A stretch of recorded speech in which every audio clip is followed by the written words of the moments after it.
7 years. Yeah. And I was doing 8 hours a day. So I was going to come to that because I know you. I know you used to live in Lagos. Just in case somebody is saying Lagos, there's nothing wrong with Lagos. Because the picture you painted speaks of you have to have the time and stay on it, and then you gain momentum, right?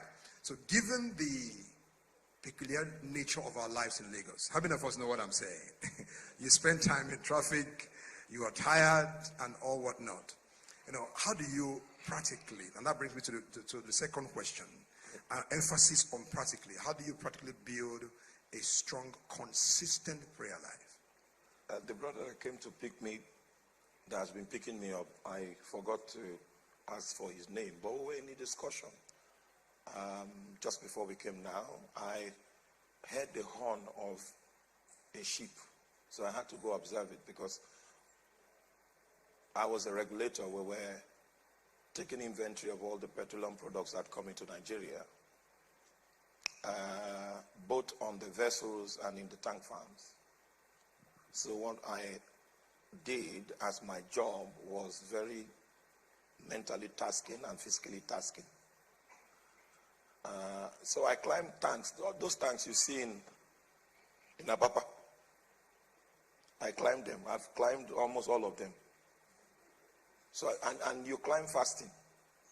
Because if you eat and go up there, you faint. So the environment even encourages spiritual exercise. I don't know what you are talking about, Lagos. The hold up is an opportunity for you to speak in tongues. When they are constructed. Now, as long as you do not dichotomize your spiritual life from your secular life and you name it one life, you will find many windows to exploit even as the CEO of a company.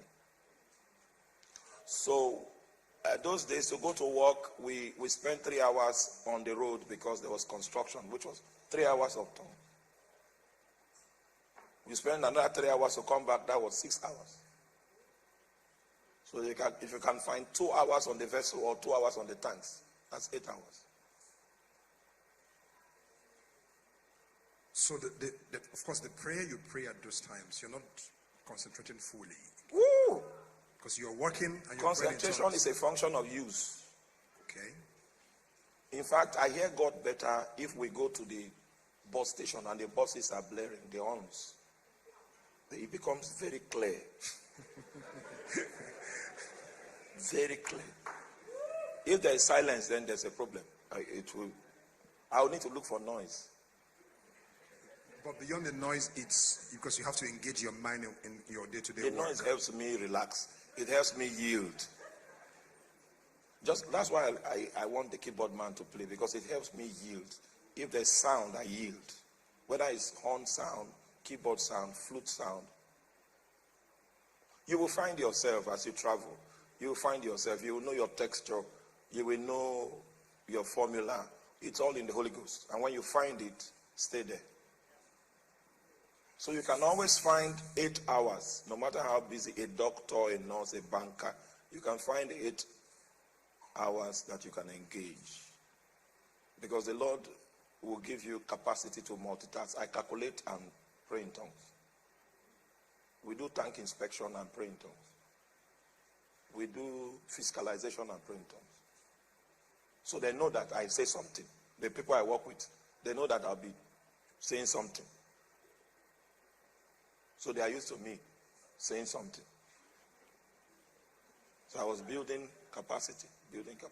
So it's easy for me to pick things in the spirit, because it's just like someone living close to the main road. Some people are living in the forest. They will need to travel to get to the main road. But if you are living,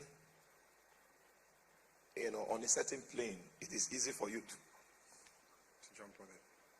So basically, as you stay on that track consistently, after a while, you rise to a point where it's a lot more easier.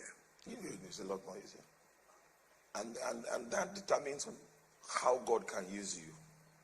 Somebody's about to die, and then suddenly, because you are there, he gives you the impression of danger. And Maybe that's part of your question, so let me leave it. Okay, well, I would say go ahead. Let's just allow it flow as the Lord leads you, and then, if you answer the questions, then we skip them. Some questions are going up the table. Let's find yes, I can see. Okay, so there's one here. It says, how